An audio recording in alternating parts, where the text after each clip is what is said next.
ఒక్కసారి పోలీసులని తలుచుకుంటూ ఉంటే వాళ్ళు చేసే చర్యలు లేకపోతే వాళ్ళు ఉపక్రమించే విధానం ఒక్కసారి ప్రజల నుంచి ఉవ్వెత్తున మద్దతు వస్తూ ఉంటుంది. సభాష అనిపించాలనిపిస్తూ ఉంటుంది.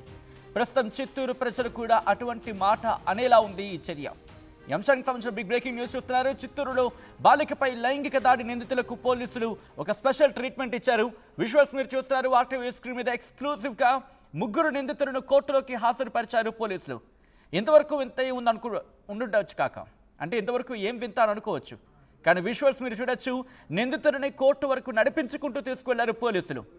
ఇటు పోలీసులు మీరు చూడొచ్చు, వాళ్ళతో పాటు పోలీసులు కూడా నడుచుకుంటూ వాళ్ళని కోర్టు వరకు నడిపించుకుంటూ తీసుకువెళ్లారు. అదేంటది నడిపించుకుంటూ తీసుకువెళ్ళిన అంశానికి సంబంధించి కూడా అంత హైలైట్ అంటే చిత్తూరు ప్రజలు ఏమంటున్నారో తెలుసా?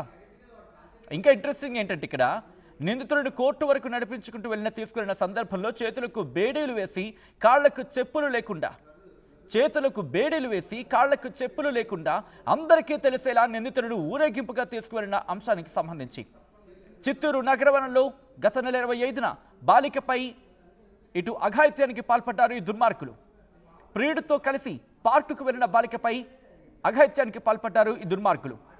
ప్రియుడిని బెదిరించి అతడి కళ్ళ ముందే బాలికపై దుర్మార్గానికి పాల్పడ్డారు ఈ దుర్మార్గులు. ఈ నేపథ్యంలో పోలీసులు వారిని అదుపులోకి తీసుకోవడం జరిగింది.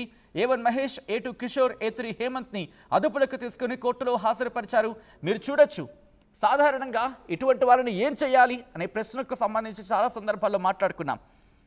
వాళ్లకు పోలీసులు ఎటువంటి అంటే ఏ విధంగా కోర్టుకు తీసుకువెళ్లారో ఒకసారి చూడండి. కాళ్ళకి చెప్పులు లేకుండా చేతులకు బేడీలు వేసి వాళ్ళని రోడ్డు మీద నడిపించుకుంటూ తీసుకువెళ్లారు.